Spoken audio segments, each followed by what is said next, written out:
Never be able to co-design a board game again, or always have to co-design every board game, but always with a new co-designer, always with someone different. Bye bye, Shem. Either way we look at it. Bye bye, Zach. Yeah, been good, guys. Gotta move on. I think I know Shem's answer. I think I know your answer. I don't know my answer. I mean, like designing just by yourself can be like quite exhausting, right? Like it's all on you. It's up to you to do everything in the whole process and to carry the game from start to finish. So it's a lot of work. But then to like have to have new working relationships with every designer you do would be somewhat exciting and fresh, but also quite exhausting to have to always like find that balance and that I don't know the what do you call it the vibe or whatever between the two of you or three of you whatever it is to get the game working well. 100%. And then you'll just be like, thanks, I've ticked you off the list. Move on now, mate. Like, disposable relationship. You're no longer needed for me now. Like, I feel like that's pretty rough, eh? Get a like bad name for yourself. I think the tricky thing is like for me personally, I really struggle to do solo designs just for like not getting depressed and like unmotivated because, I find it really a lot easier when you have people to bounce ideas off when you like for when you get stuck or when things aren't working, that you can just sit down and be like, let's fix this, let's figure it out, let's just keep going until we figure it out. And I find it much harder to believe that I'm going to be able to do that by myself. And I don't know, maybe that's just a self-confidence thing.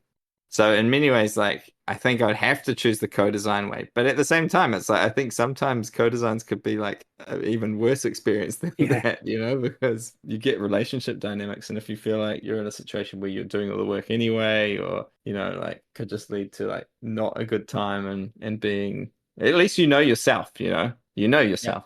And the upshot of it, the other side of the coin is that, well, if it's this bad experience, I'm moving on after one game. Like, Yes, we're not true. working together again.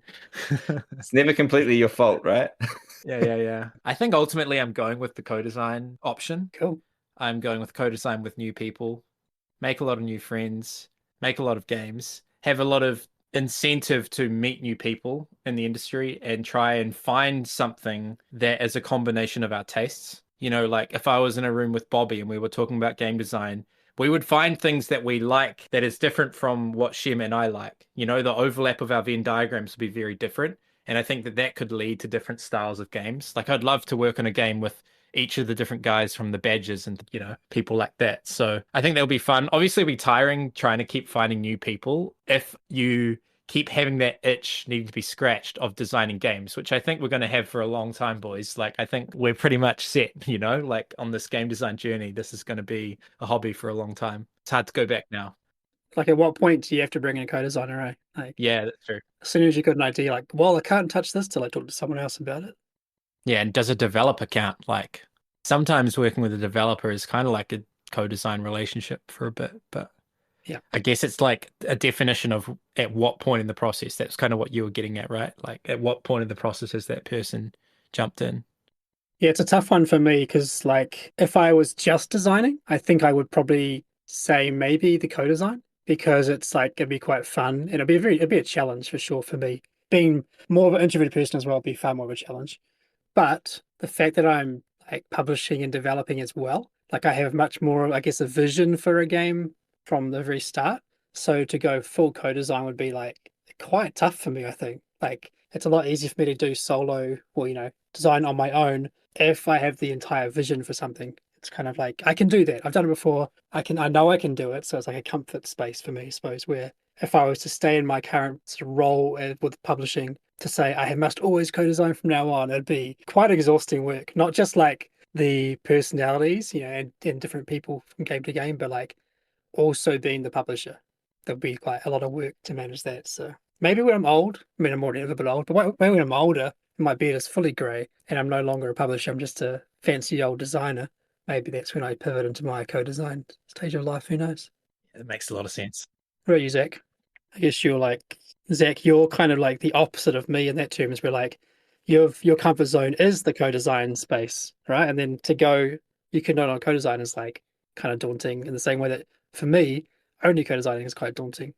Yeah, totally. Like it would be very daunting for me. Like I still haven't I have a few things that I'm working on solo, but I like I basically procrastinate it. I mean, with my job, there's always stuff I can do with like marketing and work on the podcast. And although like there would be space for me to organize myself and work on those things, and I do have it in my mind, I need to work on those things at some point, try and get them to a point where I can show them to the other guys and get feedback. But like I inevitably procrastinate it because I don't know, it would be about like self-confidence and finding it hard. And I know you guys, I'm sure you guys have struggled through those things because like it's just like human nature, I think, when you're working on something creative by yourself to have doubts and to have to work through them. But I think it's also I'm like an external processor generally in my life, so I found it always easier to think while talking.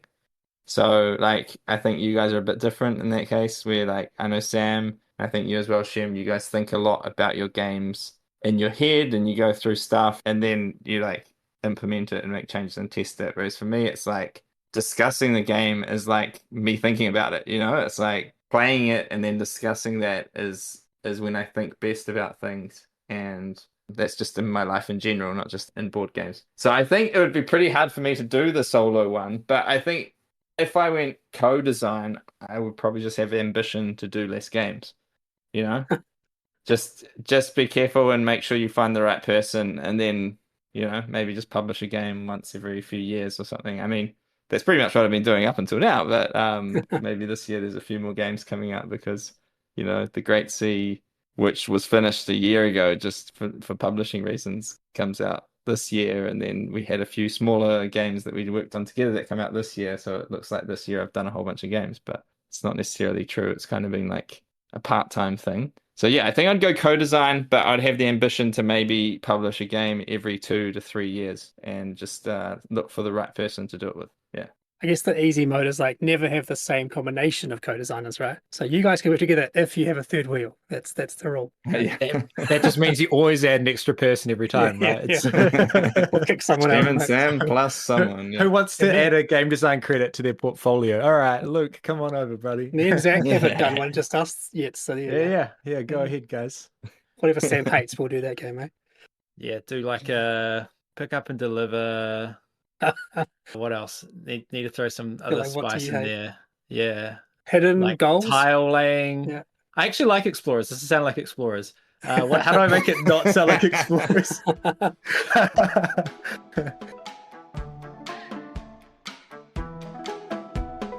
Welcome to the Lens and Veil podcast. Join Shem, Sam, and Zach as they dive into a designer-focused analysis of The Great Sea by S.J. Macdonald and Zachary Smith.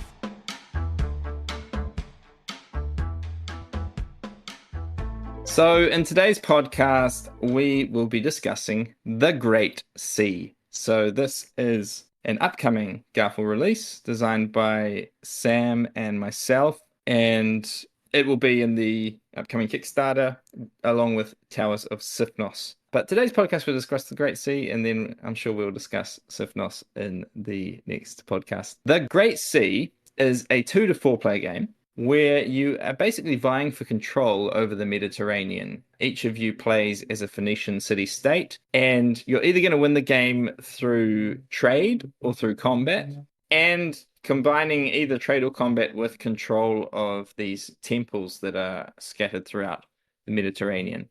To control these temples, to fight, to trade, you're going to be basically upgrading ships and buildings throughout the game, moving around the map and vying for control of areas and fighting with each other. Me and Sam have talked about this sort of as a spiritual successor in a way to Circadian's Chaos Order. Obviously, the theme, where it's based is changing. It's in the ancient anthology line, so it's set in the ancient Mediterranean when the Phoenicians were powerful. But it is following in that kind of tradition that we started with Chaos Order of a very Eurocentric game that also conflict is very important. So kind of a hybrid between the two. There are dice in this game, but some people will be happy to know that you won't be rolling them for combat, unlike in Chaos Order every now and then you did roll a die. Dice will be used as part of the action mechanisms and how to power up your actions. So throughout the game, you'll be able to take 6 actions, and each turn you're going to be taking 2, and it's just going to keep going around until someone wins. And basically the actions are going to be powering up your actions or upgrading your ship classes. You're going to have a small, a medium, and a large ship. Then the second action will be fortifying on the map. So this is placing down buildings onto islands. So you have different forts that you can place out. And these are also customizable, like with the ships. The third action is to basically trade. So you can place down these trade posts around the map, and they're going to be one of your main ways of scoring together with the fortify action. When you fortify around the Mediterranean, you're going to get points for how many trade posts you have. So basically scoring your trade routes. And trade will also allow you to gain some resources. The next action is to research, and this is going to be the way that you're going to upgrade all your ships and your forts. And there's this market system where basically there's going to be different pieces available, and whichever type of piece you buy is going to move to the back of the line, and it's going to become more expensive for the next player. So there's a little bit of waiting for timing to get the things that you want for cheaper. The next action is about constructing your ships. And the final action is about moving and maybe fighting as well. So that is the Great Sea. And we're going to talk about it today, but we're going to talk about also the design process because obviously Sam and I designed it. So, Zach, where did the original spark of inspiration come from for the Great Sea? Yeah, so it's a bit of a funny story because the original idea kind of came from a video game. So I think like video games that you played as a kid, at least for me, can be an inspiration for stuff that you make. I'm trying to reclaim some of those feelings that you had maybe playing older video games. And so there's this RTS, so real-time strategy game called Impossible Creatures, and it came out in the early 2000s. It was around the same time as Age of Empires 2, maybe a bit afterwards. For everyone who's played Age of Empires 2, you know, you build up your civilization and you fight the other people and you try and win. The difference in Impossible Creatures, it was kind of the same, but there was another phase where you basically like created what your army could be, and you had like 9 troop slots, and you go into this editor and you basically melded 2 different animals together, and according to what whether you use like the elephant's head along with the wolf's legs, and you could get 2 animals and choose which parts were of which animal. They would have different stats, like different stats in combat. They'd have different special abilities and stuff like that. And according to like their stats, then they'd also have a cost. And it would also tell you like at what age, I guess the equivalent to Age of Empires, like you could get them. So like obviously you couldn't just have an army of like really beefy OP stat animals, because then you'd have to like you wouldn't be able to get any early to defend yourself at the beginning of the game. So you had to kind of have a nice mix, but then there were also sea animals, air animals, and land animals. So you wanted to have a bit of a mix of those as well, and then there were like some animals were ranged. So if the enemy had like birds, basically things that had wings and were flying, you needed to have some sort of ranged ability or else birds as well to be able to fight them. And you know, you could have just full-on sea animals who were only in the sea, but you could also have amphibious who could like go in both the sea and the land if you put the whale's tail and you get the elephant legs or whatever, you know. So it was like so much fun, just like even designing your army and then playing the game. And Sam's played the game. We used to do a bit of multiplayer. We had a little period where we played it, and obviously Sam came up with all the OP animals. He had like the elephant lobsters, and they were just like they would destroy your base. And the moose eagle or something. Moose mosquito, yeah. The moose mosquito, sorry, the moose Yeah, that was mosquito dumb. had mosquito wings and a moose's head. It was like basically a flying battering ram. It was it would destroy No one buildings. expects Anyway, the moose mosquito, man. They just come through and you're dead in like 2 seconds. It's unreal. So good. yeah, so it was heaps of fun. And one of my favorite parts about it was like designing the animals and trying to come up with cool combos. So I was like, man, wouldn't that be cool in a board game? And so I kind of started working on something, and it never kind of really eventuated. And then after we designed Chaos Order, and it was a bit of time after that, I kind of picked up an old notebook where I'd written down some ideas in it, and I figured out how to fix some of the things that weren't working. So then I made a first prototype and I showed it to Sam and I was like, what do you think? And the game was completely broken, completely sucked. But Sam could see through, he could see the vision, he could see the light at the end of the tunnel and was like, yeah, let's work on this together. But straight away he was like, Impossible Creatures is not going to work because in a video game, they can kind of like meld the graphics together. In a board game, you've got cards. And like if you have like a horse's front and like a hippo's middle, like it's just not going to look good. Like it's not going to look as cool as it did in the video game. I mean, let's be honest, like the video game looks like dog crap as well, but like It does. It if does. you look at it, But you can see it's on Steam nowadays. It's still there, obviously. yeah. And it just looks like ass, man. But like But it would definitely it look would look worse in a worse. board game, Yeah, right? like not integrated, yeah. So straight away we were like, oh, so maybe we should move to something else. And so the easy option would have been spaceships, but we were kind of like, wouldn't it be cool to do naval ships? Because there's feels like there's so many games, and there are games where you customize your spaceships like Eclipse, right? Yeah. There's not that many like I guess ships on a map or dudes on a map games that are naval ships that you can customize. At least there's not that many that I know of. So that felt like a good kind of direction to take it. So that's kind of the origins. And so it obviously shares like a lot of DNA with Chaos Order, as you've already said. Was there anything that you guys wanted to keep from Chaos Order? Like any sort of sacred things that these must be in the game? Or were there any other things that you like, this thing has to change, like this has to be different to set it apart from Chaos Order?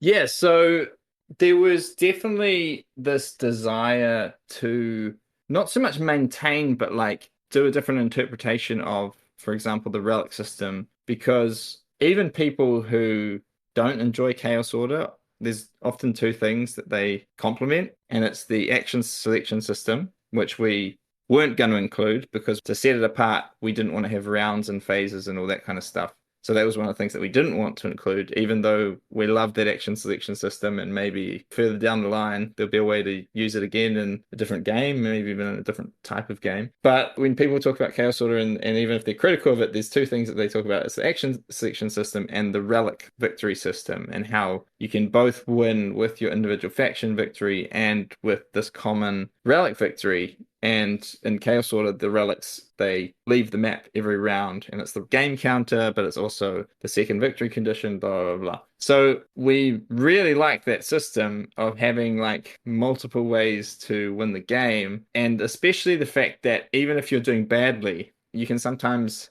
still win. So you never feel like you're completely out of the game. So we wanted to somehow keep that in the game. And it took us a while to arrive to what we arrived at, but yeah, maybe I'll pass it over to Sam to talk about like the temples, the whole temple system and trading and fighting, and how we kind of riffed on the relic system and came up with something that's very different but shares some of that common DNA. Yeah, so I sort of have this thesis that if a game is primarily about combat, like that's the crux of the asymmetry you either innately have or you're building towards.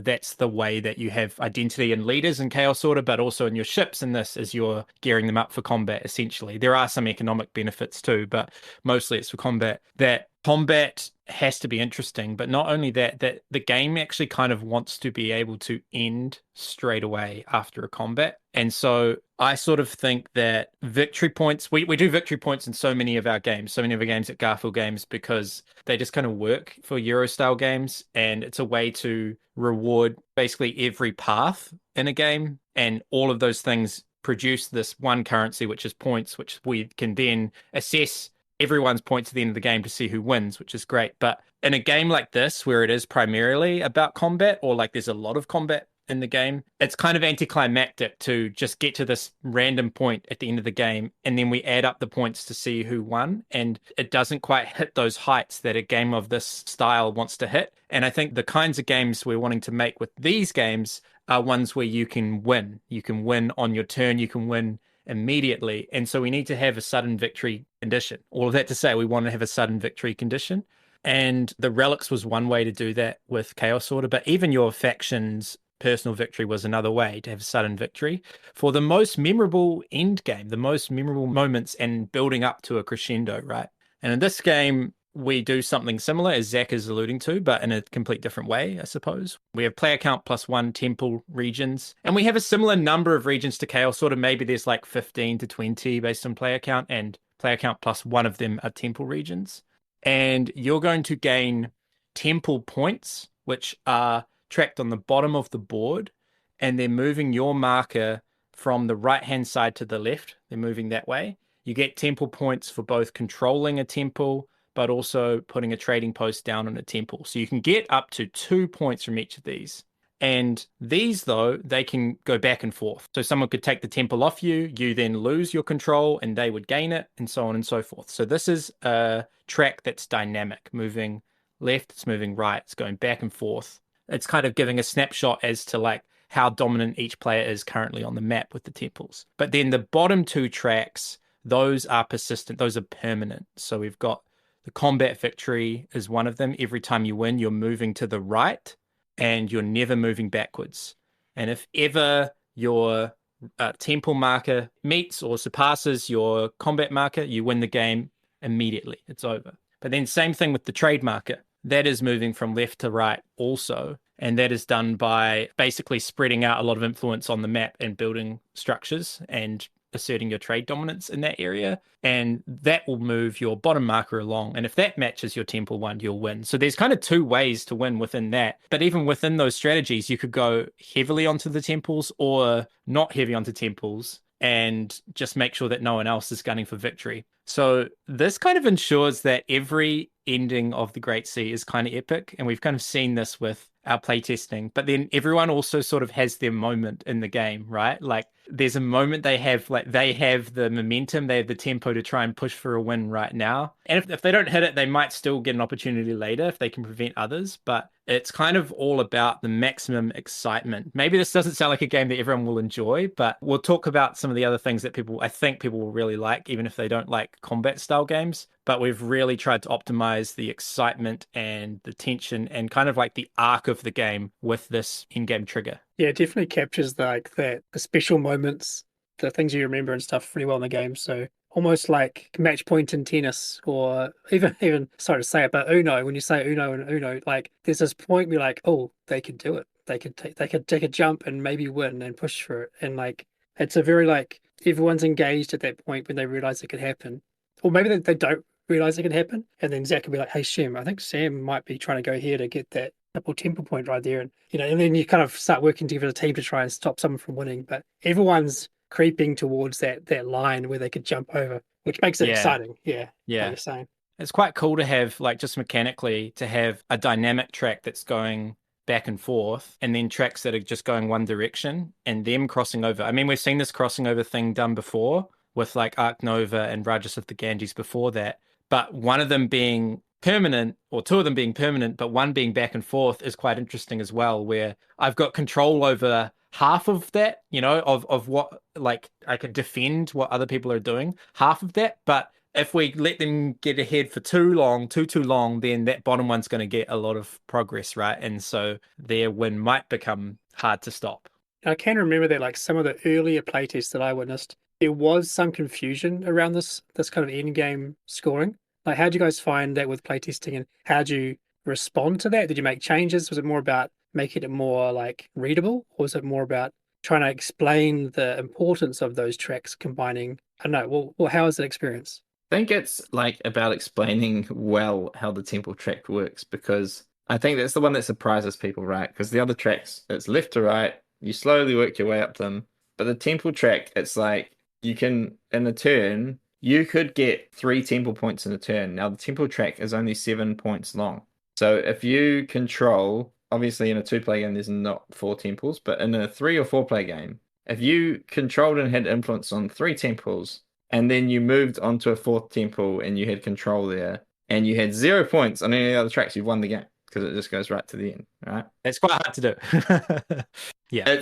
I've never seen it happen because it's so hard to do. But the fact is that in a single turn, if you could move onto a temple and then also move on to another temple and place down a trade post, which is something that you could do in a turn, that's 3 temple points. Now, once again, very hard to do that in a single turn. It's probably not going to happen. But 2 temple points in a single turn is generally how people win the game. It's when they get one of their other tracks to within 2 temple points, and then they manage to like take over a temple that they weren't controlling and get that across the line, right? That's often when we see the game end. And so people need to be aware that in a single turn, someone can gain 2 temple points.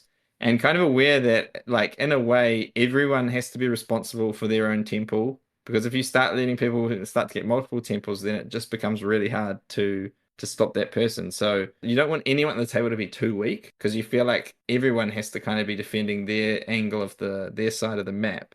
And then, of course, at some point, you're going to make a move on trying to take over someone else's temple. But at the same time, if someone makes the move too early, then maybe the rest of the table's going to try and fix that. imbalance. I feel like we may have talked about this in a previous episode, but I'll bring it up again anyway. Kind of like that double-edged sword of the moments and the excitement and that big finale. Like there is that negative side that can happen, which is the like the gotcha moment, or like I wasn't expecting it. I didn't know that you could do that. Those kind of feelings, like that's always going to be there, right? Like this game, like has this immense potential for excitement and big climax to the game, but an equal amount of like disappointment from someone who misunderstood something from a bad teach, maybe, or just from their own bad playing. There's also that potential for like massive disappointment and like, oh, that hour and a half, I thought I was going to be doing well and I misplayed and now it's all over.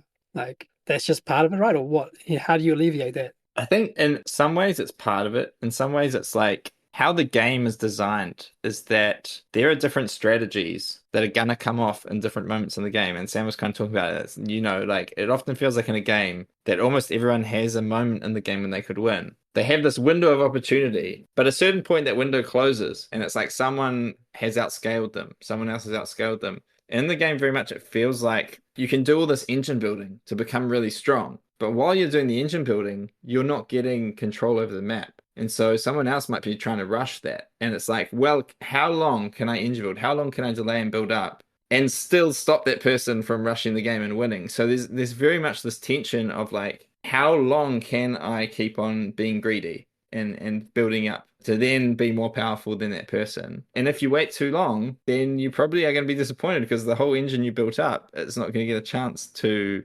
be used, right? So I think in some ways it's kind of baked into like the game, and in some ways that is going to be disappointing, but it's kind of like that's the game. Like you should have made better decisions. You shouldn't have been greedy. You should have got in there when you saw that person was starting to, they got their second temple. Well, you need to do something about it, Yeah, I think it's a really good question. And when there is the potential for this level of excitement, there is potential for perhaps disappointment or feeling like they missed something, like they just didn't see it, especially with people that are inexperienced. But I think there are a few things that have helped to alleviate that. One with the production side of things. One is that the temple regions are really highlighted. They're like super obvious. We've even got these little extra pieces, these little mounds that you put the tokens on so that there's some height and depth to the temple pieces. But also players get a unique card that they can flip over. It's an action card. It replaces one of their base action cards that you can flip over when you claim a temple region. And not only that, you're also moving along the victory tracker, right? But this is innately saying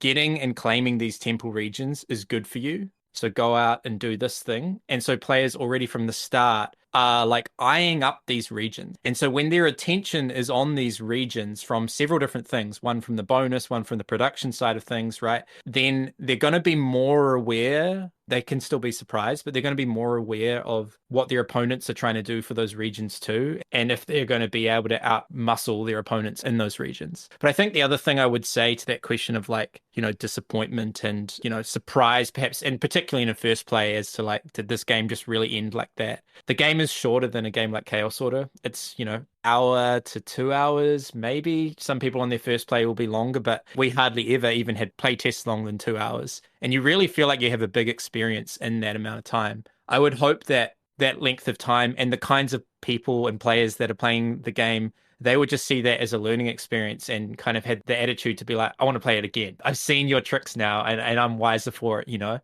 And I think we've done, if I can applaud us a little bit, we've done a good job of making the core flow and the economy side of things, which we haven't really talked about. We will get to in a bit. The economy side of things, the leveling up side of things, the research side of things, really fun and engaging, that I think players will even enjoy just like tinkering with that puzzle before even getting to fighting in combats. And hopefully that'll make the game a little bit moreish to want to, tee up another game straight away. Yeah, there's kind of three things that come to my mind that are attractive for a new player, which is good, and for maybe a player who's more of a Care Bear, naturally. You already mentioned two of them, I think. So two of the opening motivations, like you talked about, like there's these relics, they're really good. You should try and control at least one from turn 2 or 3, right? Like you should try and rush one next to you, one that maybe you've got a card for that's even more beneficial.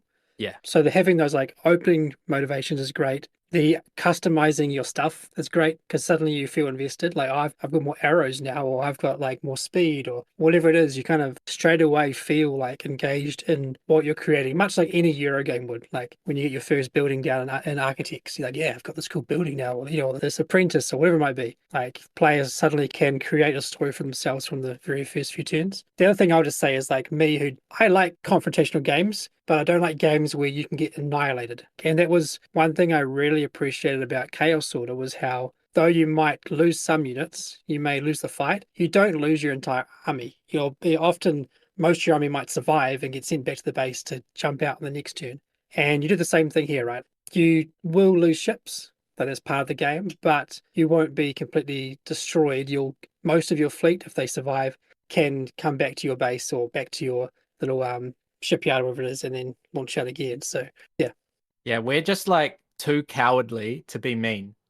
Like we've thrown in all these extra rules for like if you lose a battle, you get a bonus for losing the battle. You got some experience. You get to keep the card. The person that won loses the card. They're obviously going to get a victory point, but and then like if you don't have anything left on the map, if you've really been wiped out, we're not going to say, oh, get good. No, you get an extra worker, so you get another action on your next turn. So, like, we've done all these things to try and make people, because that's the thing. The game is fun when you feel like you've got a chance, and also the game is more fun if you are not feeling super loss averse. Like, if you're really scared of losing a battle and you think it's maybe like only a 40% chance you lose or a 30% chance you lose, you might not fight. But if the consequences of losing aren't that bad, then you're going to be more encouraged to take a risk. And that's where the game is more fun, when people take risks. So that's a really important design thing, like trying to prevent players being too scared to take a risk. In order to do that, in order to prevent players being scared, we have to like add some kind of loser benefits and consolations and things like that, which I think actually does elevate the game, because then you can start actually using them strategically and for your own advantage. Yeah, and there was a moment in our game last week where I think, Sam, I think I attacked you, and then I think some of your stuff survived, like maybe a ship or something survived, and I was weakened, and I was a very easy target, but I was actually hoping that you would attack me. Yeah. Because the payoff was good for me, and then I was able to strike back straight away again. So sometimes, like, you kind of want someone to attack you in this game because it can be a nice, like, I don't know, tactical move to position yourself for your next turn. So yeah, not all bad. Yeah, because we couldn't help ourselves. All the ships have these upgrade tiles, but they're actually double-sided. And on the other side, they're upgraded even further. And basically, the main loser benefit that you're going to want to take most often is flipping one tile on one of the ships involved in the battle. And so actually it feels awesome when like you're building up a certain ship and then you actually lose a battle with it and you get to upgrade one of those tiles and you're like, oh my goodness, this ship's just even more powerful now. You maybe didn't even lose the ship. Maybe it just went back to base. Maybe it just got a little bit injured. And now you're like, well, the next time I fight with it, it's going to be even stronger. And if I get two of them, then I'm going to be way stronger. And so I've seen Sam do it in games before where he just like purposefully tactically loses some battles. Obviously, you need to be careful because you're giving other people victory points. Yeah. If you go in and attack someone and lose, you're giving victory points. But maybe if you target a player who's like mainly going up the trade track and not the combat track, you're able to like get more benefit than they are. And so yeah, it actually adds a lot more fun things that you can do in the game. Surprisingly, it's not just giving people a pat on the back when things go badly. I just want to say that sometimes you can lose all your ships, but it really depends how your opponent has built up their ships, because there are strategies where you just have like basically there's different stats, and we might talk about that later, I'm not sure, but you can build into whatever you want. And if you build a strategy where you've just got like 10 attack or something, you can potentially do enough damage to wipe out the whole of the fleet. Obviously, there's lots of things that a fleet that's built in that way will be vulnerable to. There'll be things that counter it. But if you manage to fire and hit the other fleet, you could wipe them all out. So there can be some situations where it's not so kind. Just to loop back to a really early question that you asked Shem, which I thought was actually a really good one that maybe requires a little more conversation, and that's in comparison to Circadian's Chaos Order. You asked what we wanted to keep and what we wanted to change. This is great because I actually hadn't really thought about it, but then when you asked the question, like, of course I've thought about it, but just in my own way, not like in those terms. But I think one of the things that Zach and I really think is necessary for a combat game that we enjoy is the ability to defend yourself when a combat happens. So like there are a lot of games where there'll be a combat and it's on the attacker's turn and they just do everything. Like maybe it's always just a 1-for-1, or the attacker rolls 2 dice and the higher one's the attackers, the lower one's the defenders. There are lots of games that do this. And there's a real strength to this system. Like it's really simple and combat resolves super quickly. But Zach and I tend to enjoy being able to defend ourselves and getting into combat like scenarios where there's a lot of mind games and there's a lot of interesting stuff happening between the players, kind of at the mental, psychological level, right? Is he going to play this card? Is he not? That kind of thing. We find those moments to be really exciting in games. And I know and understand that they are heavy in terms of how long that they can take, and also like adding this extra phase and rules and things like that. But I just thoroughly think for this style of game, it's worth the cost. And so we wanted to keep in a combat system that was really interesting and engaging and had room for outplay and big moments and things like that. Now, in particular for this game where you're customizing your ships with all these different types of combat stats, we need to make sure that the combat stats actually do stuff that's different from each other, so that it feels different to have a fleet of all these tiny little ships that fire first, but they've only got 1 health. So you've got 1 shot, boom, you go first. You need to make sure you 1-shot the enemy or else you're gone. You've got no health. Versus going in with these real big tanky ships that can sustain a lot of damage. They're going to win the tiebreak at the end, you know? So we need to have a combat system that is involved enough to bring out those cool moments and those strategy decisions for players. So that was definitely something that like we wanted to keep. We also wanted to keep the game feeling like a hybrid, so that there are all of the engine building and economic efficiency type stuff that players enjoy, who enjoy Garfield games, not even like combat games, that there's stuff for them to enjoy here because we enjoy those things. And so we've got a unique dice system, leveling up your dice, which is similar-ish to how the research works in Chaos Order. It's just a way to upgrade the strength of your actions. And each of the actions feel different from each other. So you get that feeling of like, what happens if I max mobilize first versus maxing fortify first, you know? And there's a lot to come back to there. So those were kind of like some of the things that we knew just for our design signature, the types of games we want to design. We'll always try to do things like that. But perhaps one of the things we definitely wanted to take out and make different was the asymmetry. In Chaos Order, there is starting asymmetry, and it was a very ambitious game with a lot of like extra rules, like a lot of edge cases, because all of the factions have about 3, 4, 5 different rules that they break, which is really cool when you played the game 5, 6, 7 times. Sorry, I just did it. I just said it 6, 7 times. But on your first play, it's just a lot. It's just a lot to go over. And so I think with this game, we wanted it to be not so overwhelming on the teach and not so overwhelming on all the edge cases. I don't actually know what this person can do, those sorts of feelings. And we wanted it to be all in the strategy and the asymmetry that emerges purely from player decision. And that was a key point of difference. Do you have more to say on that, Zach? Yeah, totally. That was definitely one of the design constraints. Going into this game, I think we actually did have some conversations about it, about like things that we didn't want to do. And I remember even one point someone was like, "Are you sure you don't want a bit of asymmetry?" I'm like, I want it to be symmetric how you start the game. And like actually the game starts that everyone is in the same position, basically. Like the same distance from each other, the same distance from temples. You're not choosing bases, you just start in one of the bases around the edge, and like everyone's in the same situation. There is a slight asymmetry, but it's not starting even. You do this draft of the temple cards, and you're basically going to get to pick one of the available temples that if you control that temple, you get to flip that card over, and that action card's going to do something that no one else's action cards do. All right? All the other temples, if you control them, you just flip over the card, and it'll give you a +1 on the die, so it'll just be slightly more powerful. You also do get a second card for whichever temple wasn't selected by anyone. Everyone will get a random one of those cards. So you're kind of going to have 2 temples that you're going to want to control more than the others. But it's still not starting asymmetry because it's like starting motivations are different. Like I'm more motivated to go to Temple 1 than to Temple 5. All motivated to go to Temple 3 because we all got a card for Temple 3.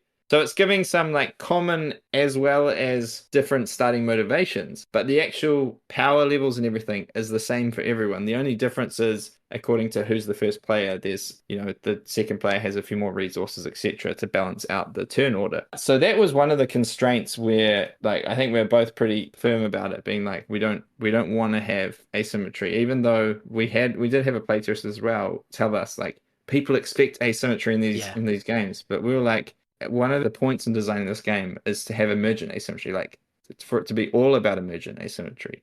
And we put as much of it as we could in the game. We just like stuffed it full of emergent asymmetry. But the idea is like every time you play it, like, what am I going to do this time? Yeah. Not like I arrive here and this is the best thing for me to do, so I'm just going to do that. You want to arrive in the game and just be like, I could do anything this time. What strategy am I going to use? So that was definitely one of the design constraints. And another design constraint was Chaos Order is a long game, and all the phases and the turns, like, I think it flows really well for a game that has phases and rounds and stuff like that. Like, actually, the turns tend to flow well apart from maybe the combat phase where things bog down a lot. This game's kind of similar. The turns flow really well, except when there's a combat where things bog down a bit, just because of what Sam mentioned before. But we definitely had a design objective to make the game shorter in terms of time. Because as much as I feel like Chaos Order, you don't get bored, even if it takes 3 hours or even if it takes 4 hours, like you're engaged the whole time. But the problem is not everyone has 4 hours to spend on a game. And if it can be between 1 and 2 hours, it's much more likely to get played, right? It's just much easier to get to the table. So we were conscious of that. We love the epicness of Chaos Order, but we wanted to also have something that was just a bit easier to table in that kind of within 2 hour, you finish the game sort of thing. Yeah, and the Great Sea is definitely not a table hog. Like, it doesn't take up that much table space. It is fitting inside our ancient anthology boxes. It fits just, but so that was also kind of an important part, right? Like making a game that's at the right scale for the product they were trying to make. I'll rewind a bit to the combat kind of discussion. There is a lot of nuance in the combat system. I know, Sam, talking with you in previous games and stuff, you have that mindset of like, if it's going to be fighting, there should be fighting from very early on in the game. Like, it shouldn't be something that you wait for an hour to see happen. It should be possible from turn 1 or 2. But there's a lot of nuance in it. There's a lot of little things in this, like that you kind of have to learn to understand how the shields work, how the fire works, the arrows, the strength and the maneuverability and all these little aspects of it. There's a lot going on. So I guess the question is like, how did this combat system evolve? Were there any other games that inspired it? Maybe even games that you thought, we don't want to make it like that? Any cases like that you can think of? Yeah, that's a great point. So the closest game I can think of, there's a lot of comparisons, and that's Eclipse. And I think this game probably doesn't exist without Eclipse. Like, maybe not. I don't know. It's hard to say. But Eclipse does a lot of things really, really well. And what it nails is the feeling that we're going for in this, the feeling of building a custom ship. And that's just such a cool thing in the game. Like, you can go super fast. There's so many things you can do. You can just fire off one volley and then you're done. Or you could be like really tanky and roll not many dice. There's lots of things you can do. So that feeling of combat in Eclipse was great. And now, if there's any Eclipse experts out here who are going to fact check me and disagree, okay, nerds. But my experience of Eclipse, I played it quite a few times, not as much as you nerds, but whatever. Is that I think it's also a player psychology thing. People just tend to explore away from each other, and then you get to about the second to last round of the game, and then we finally test all that we've been making. And at that point, we see who made the best thing. And there's not enough time for us to pivot and like change what we had made. Oh, this guy his ships are actually way better than mine, or her ships are way stronger than mine. I don't have enough time now with one round to go. Like, I wish we had fought earlier, and then I could have pivoted and adapted my build to counter them. And so this is really kind of a response to Eclipse in a way, where we wanted players, there wanted to be enough incentive to fight early, like you suggested, Shem. And I think we nailed that with a static map, no exploration, actually. I think there are big downsides to exploration. A static map, and then incentives that are preset on the map with the temples and the building slots as well. And also the negatives to losing being not that bad. So you can chuck a few new pieces onto your ship, customize it a little bit, go and give it a test run. Oh, it gets sunk. Okay, we can repair that. We can make something new, add some new adjustments. That person's building a lot of shields. Okay, I'm going to add flames. And there's enough time in the game, even though it's a short game, there's still so many turns in the game that you can get back up, make some adjustments, and go and fight again. And that really is the case in the Great Sea. There's a lot of time for you to kind of bounce back and adjust. Yeah, I just wanted to say, like, I remember I've only played Eclipse once, but I remember like some of your economy in Eclipse is like related to like how much stuff you control and stuff like that. The difference in Great Sea is like you boost your resource production by placing stuff out, but you don't lose your resource production when people destroy your stuff. So it's kind of like that was something we wanted where like once you place stuff out, you're never going to go back in your level of production. And that makes it quite nice for like what Sam was saying, that you can bounce back as well. Because people could destroy your buildings, they destroy the stuff you've built out, but you're still able to gain the same number of resources you were gaining before, rebuild your ships, and go and take that back from them or go out and fight somewhere else. And so I think that was like another little touch with the economy to make it so there is that feeling of like you can pivot, you can change, you can buy new pieces for your ship. If you want to change a piece on a ship and replace that piece, you can actually move the old piece to a different ship type. So being quite kind in that, it's like it doesn't just get deleted, you can move it. So you can be like, oh, actually, that piece wasn't actually optimal. I'm going to replace that with this other piece I found, and I'll put that somewhere else. At least I'm not losing it. I'm not losing that investment that I made. So like some of those things add to that sense of like being able to fight and then fight again and change and fight again.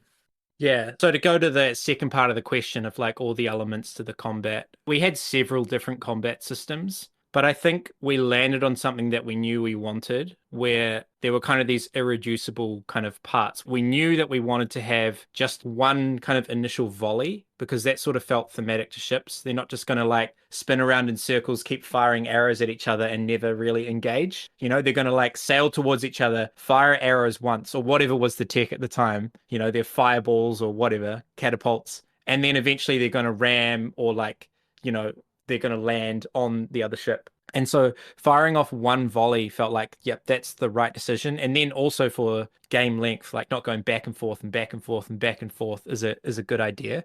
So we knew we wanted to have one volley, and then to determine who fires first, an initiative stat. And what's really interesting about that sort of thing, and it's been done before, but like if I have a really high initiative and I fire with enough strength, I might be able to completely mitigate your attack. Like I might be able to wipe out all of your ships before you attack. Or even if I wipe out one of your ships before your attack, now your attack is reduced. And that is a really compelling stat to go for then, is going for the first fire, because that actually can end up being defensive, provided you have enough attack to get through at least one of their ships. So we knew we wanted the attack, and we knew we wanted the initiative. And then the last one we wanted to have for sure is that if we're only doing one volley, well, what happens if they don't die? Like, what happens if we both fire off a volley and we're both surviving? Well, we needed to have a combat winner, someone that was the strongest, who wins the brawl at the end, or the ram, or whatever at the end. So those three were like the essential combat stats, but that didn't feel like enough for us to kind of have enough customization in the game for. So then we start thinking about what are the other things you can add? Well, you can definitely add health, and you can definitely add shields. You know, those work similar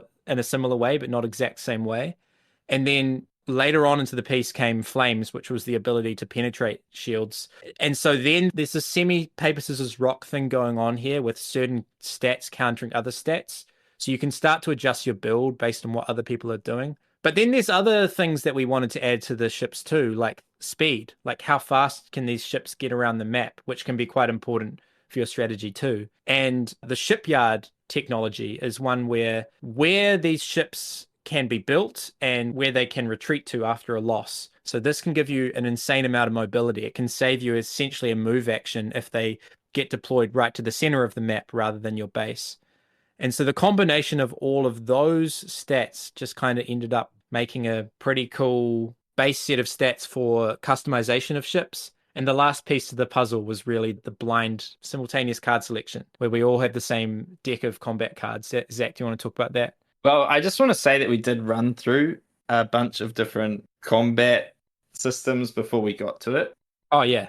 I mentioned, and if people have read in the Gulfwar newsletter, the first time Shem played the game, we had this combat system, which it was a cool idea, but it didn't quite work for the game. And it was just too long and involved. And I think we had multiple volleys at that point as well. Like you just kept on going. And so we did go through lots of different iterations and trying to find stuff because we also did want to, like, I remember with the combat, we're like, let's try and do something really different from Chaos Order, because obviously, like, when you've done another game in a similar genre, you're always looking to, like, differentiate yourself, even though, like, there's Yeah. some things that we wanted to be common. We're like, where we can differentiate, where we can do stuff different, we want to. We kind of ended up being like, well, actually, combat and Chaos Order works pretty well. Like, we could do something similar to that. Not the same, but similar. And so that's kind of where we ended up, was being like, well, actually, simultaneously selecting a card and revealing it. Obviously, in Chaos Order, you don't necessarily need to play a card, but often, like, you're revealing your combat wheel, and often you're playing a card onto it, and it's got other stuff. But, similar here, we've got this combat board where you simultaneously select a card, place it on the combat board, and you reveal it. And what we came to with that is these cards should be adding stats, but we're like, being me and Sam, we kind of want it to be more complicated than that and have more nuance. So what we ended up with was making these combat cards that you could place in both directions. So they have two uses in battle. And the other side was kind of like just an ability. Like, you weren't adding all these stats anymore. You were doing something special, and that's all sorts of things it does. And so this kind of endowed enough nuance that, like, there were so many things that other people could do. It's not just like, oh, he's either going to do that or that. Well, there's a little bit of that in the combat of being like, these are the kind of the things that they could do. And so this is sort of what I want to do. But there's also, like, there can be the unexpected where you weren't expecting them to play that or to do that. But everyone has the same 8 combat cards because, like Sam mentioned earlier, we didn't want this to be a game like Chaos Order where, like, people are like, oh, my leader's ability is this. And people are like, oh, I didn't know that. I wasn't expecting that. Yeah. We wanted people to know what the other person can play. So everyone has the same 8 cards. Everyone can see the options. Both players could play the same card against each other and just kind of cancel it out. But yeah, we came to this system and then we really like it. But then at a certain point, probably after we'd completed the game, we kind of realized that it's kind of hard to teach people the system. It's kind of a bit too much for the first play for most people. I stand by it in terms of, like, I think if you're going to play this game multiple times, I think you'll enjoy it.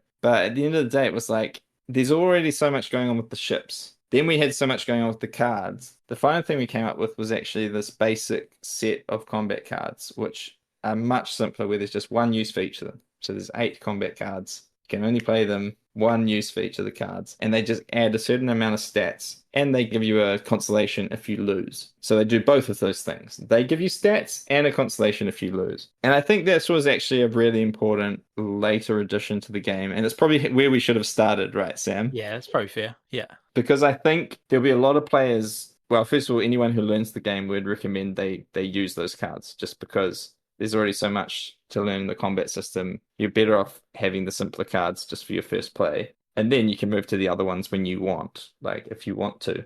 But I think there'll be some players that will just stick with those cards because they might just enjoy combat having less facets, like not having 16 options, just having 8 cuts it down a lot. Yeah, at the end of the day, I'm pretty happy with how the combat system came out. And we did get criticism of being like, oh, it's so complicated and it's hard. But it's like, if the combat was not complicated, if it didn't have enough levers, then the ship customization would not be fun, and therefore the game would have no reason to exist. And you won't have the big moments that it has. Yeah. Well, also that, but also you wouldn't have enough things to differentiate in your ships. Yes. Enough things to customize there. The whole identity of the game is like, customize your ships and your buildings and do crazy stuff. And it's like, if there's not the payoff for that, if there's not the payoff in the combat of being like, oh, wow, yeah, you built your ship really well. That's impressive. Then it's kind of all for naught. Even all the like kind of like Euro-y stuff of like upgrading and stuff, it doesn't have a payoff. And one thing I wanted to say earlier on in the podcast when we were talking about victory points is I'm like, this game so different to so many modern games because it's like everything you're doing, all the upgrading and stuff, you're not getting points for that. Like, you can do as much of that as you want. You're not going to win the game. You're doing it to try and then help you achieve the objectives. So it's quite different to lots of games where you kind of get points for everything, both the upgrading, both the doing stuff. This is like, we're not saying before, like, maybe you were just upgrading for too long. Like, you actually have to think about that because upgrading is not giving you points. You have to figure out how much of the upgrading you need to do to win the game because it's not upgrading itself that wins you the game. It's like the good choices and then using those upgrades that you did to either trade or control temples or win fights or whatever. Yeah, a lot of that comes back to like responding to the table. When I've played, I'm thinking about, I'd like to fight for that territory or get that island or that temple. And then I look over at Sam's ships and his forts and be like, can I take him? Like, is he weak enough? Is he actually on par with me? Is it enough to attack? Like, maybe the tie break might actually help. Much like in Chaos or too, that comes Yeah. in a lot. But then there's also a thing like, well, if I don't attack now, is he getting stronger on the next time I think about doing it? Like, there's Totally. these things you're like, it's worth the risk now. Yeah. Another thing I quite like about it is how you can move without attacking. Like you can just move into a region. There's no auto attack. Just chilling, bro. Yeah. Just checking it out. Yeah. I mean, in Yeah. comparison, Chaos Order, obviously there's the phases rather than the turns. But in Chaos Order, once it hits the combat phase, no one can coexist. All regions must contain one faction. Whereas in this one, multiple players can be in there, and it's a good actual tactical move to get in there to prevent control. Like having three Yeah. players in one region is actually quite a good counter to someone trying to control because they can't control if there's more than one player. They don't have that trading post down. So that's a really cool little extra wrinkle as well that I like about it. On the topic of the map, talked a bit about the map at the start and about the temples and the arrangement of the map, how it's like you all have equal opportunity at the start. You're all equal distances from certain things. It's basically a symmetrical map. Did this come from Chaos Order at first and then get evolved, or was this like how did the map kind of come to be? Because I've always found when I'm designing any kind of game with a map, with a physical thing that you move on during the game, it's quite a challenge to like, unless it's a tile laying game like Explorers, where you can basically create these tiles that will tessellate. Creating a static map is very hard to know, like, how do you start? Like, how big is a region? What's around it? What's in the region? And how many regions? Like, I can remember for Towers of Sifnos, which we'll talk about another episode, that was really hard to create the map. Like, I had this outline of an island, but how the heck do I break it up into regions that you can to compete over? So, what was the jumping in point for the Great Seas map? I reckon that I probably based it off Chaos Order in terms of like the count of regions, I reckon. I can't remember exactly, but I think that we probably used that as a reference point for like how many regions do we want per player count. But yeah, because we knew there was no asymmetry, we didn't want people selecting their bases. So it was just about creating something that was like all the players were equidistant to an island that had one building spot and an island that had two building spots and an island that had the temple on it. So yeah, I think in that way it was actually somewhat easier because you just had to ensure that each player had the same things, you know? So I found that easier than for Chaos Order, like the early prototypes of Chaos Order when I was creating the map and it, you know, in Microsoft Paint or whatever.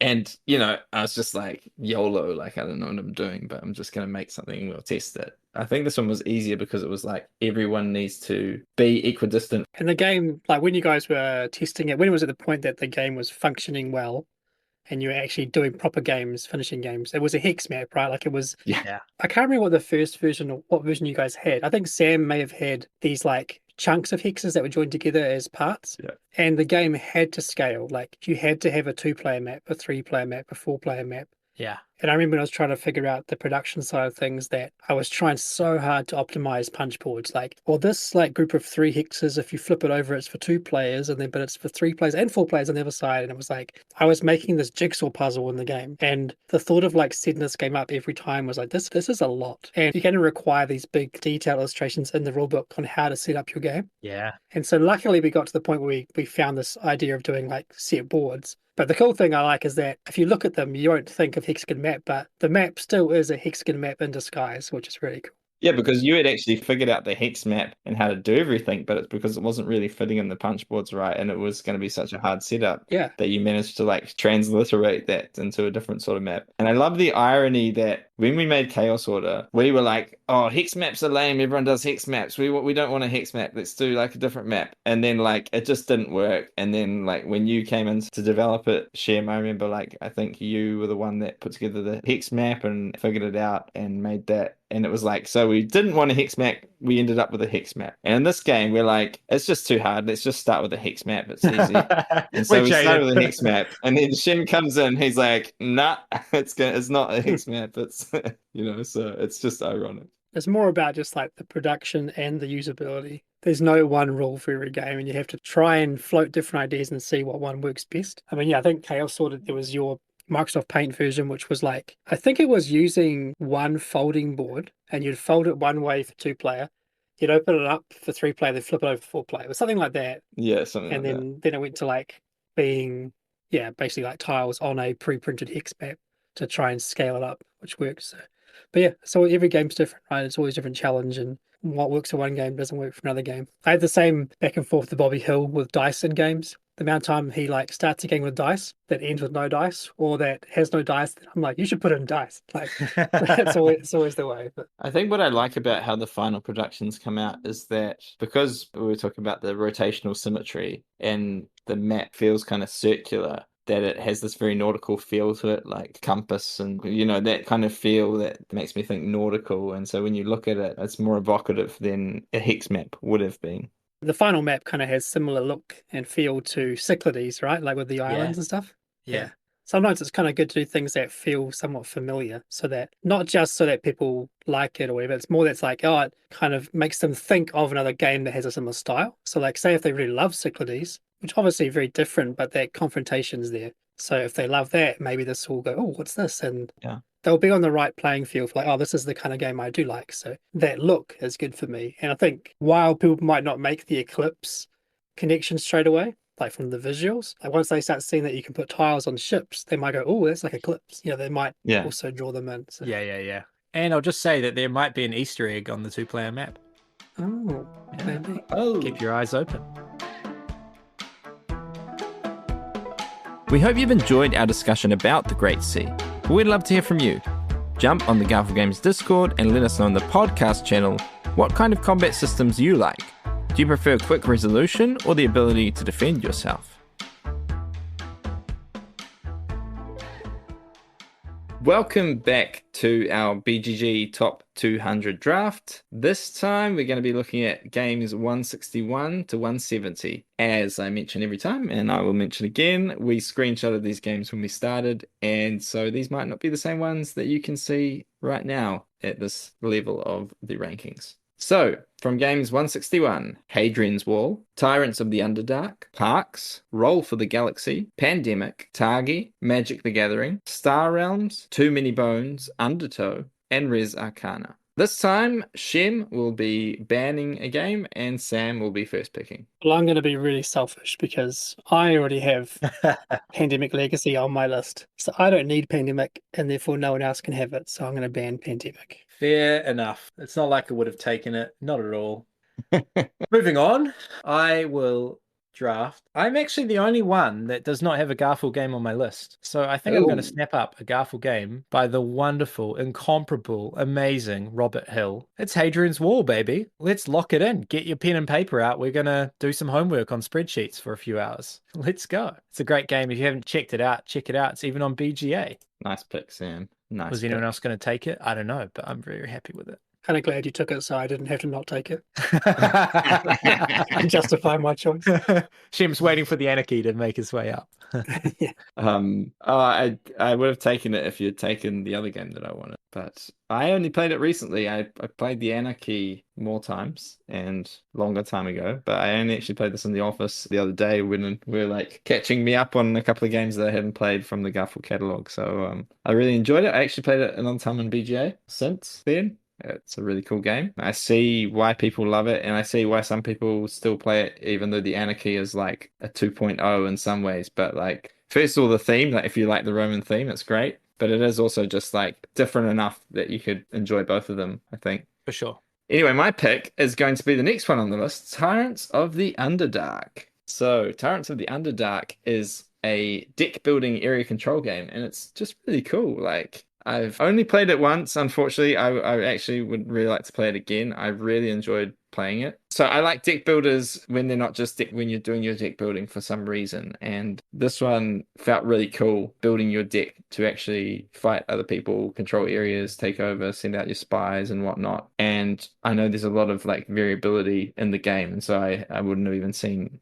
that much of it, but I really liked it. So Tyrants of the Underdark is going straight into my list. Yeah, it's a real good one. But I own, and I will probably own for a long time, but I haven't played it for a long time. It's one of those games that I'm like, I shouldn't have liked this, but I really liked it kind of games, And it has something special about it. From memory, I think you play with maybe 2 or 4 different factions that get shuffled into one big deck. I can't remember if it's 2 or 4, but then there's like 6 or 8 in the box. Yeah. Totally. Oh, so like Shadow Moon and like Ethnos, that kind of vibe. Yeah, that kind of vibe. Yeah, but there's less of them, and it's more impactful in a way because it really does change like what you can do in the game based on which factions are in play. Because it's far more like prevalent than say mix 8 of 11 factions. You're mixing like 2 of 6 or something. That's always such a cool design trick, that kind of thing. I mean, we liked it with Spirited as well. It's just really fun to make the game actually work with all these different asymmetries that players don't play as. We're just there in the game, this game, and next game they're not, and they give a complete different texture and feel to each play. Yeah, I know Jay likes this game as well, so I wouldn't be surprised if it had some inspiration for Shadow Moon Syndicates as well. Right.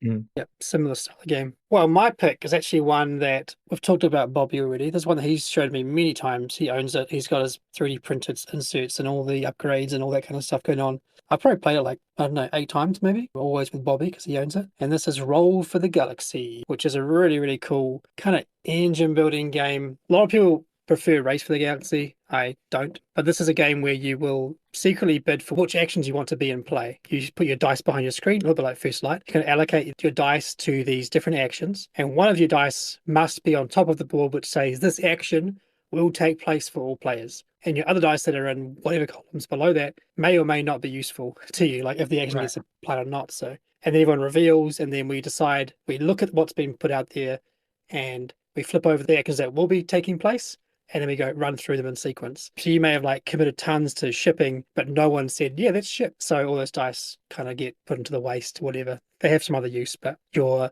getting these tiles, you're placing out planets, going to them, generating resources, bringing them back, and all that kind of stuff. So it's a really fun engine builder, kind of tableau builder as well with tiles. But it's got this kind of odd feel to it. Like it's the really tiny dice. I think they're like 12 mil or 14 mil dice, really small, tiny little icons on them. And you roll them in a cup and put on your screen, this little dinky little screen with a tiny little board behind it. And like there's a lot of things that are kind of odd. Yeah. But it all makes for this like kind of charm to the game. They're like, I always think back on it fondly, and I really want to play it again each time. So that's it. Roll for Galaxy. Do you think there's something there to like publishing and making a game stand out, even if it's in a quirky way? Like, is there value to that? It kind of seems like you're saying it's maybe not done in the most intuitive way or the most like obvious way that, it's not a normal decision to make dice that small or whatever. Do you think there's something to that, to making a game memorable, is doing something a little bit quirky with your publishing decisions? Definitely. I mean, we talked about Moon Colony Bloodbath last time, and that's like got quirkiness for days. Like there's lots of weird things. I talked about how like everything is just punchboard. Like even what represents a wooden crate is punchboard, not a wooden cube. Things like that. Like it's kind of odd, but there's this charm that comes to those kind of games sometimes. Yeah. I mean, like for that game, there's tons of dice,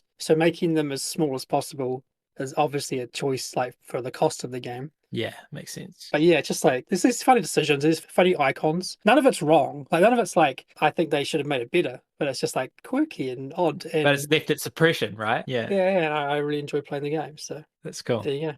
Moon Colony Bloodbath, by the way, $110. That's the cheapest you can get it in New Zealand. I'm like, all it is punchboard and card. Yes. Like, what's going on? Pricey. There's no wood in the game at all. New Zealand's the problem, I think, more than anything. Yeah. Is it New Zealand or is it them? Like, don't they kind of set the price, like, in a way?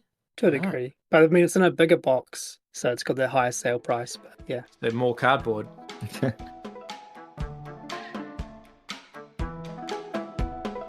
Thanks for listening to the Lens and Veil podcast. This podcast is brought to you by Garfield Games. You can follow Garfield Games on Facebook, Instagram, TikTok, Blue Sky, X, and YouTube by subscribing to our newsletter at garfield.com or by joining the Garfield Discord server.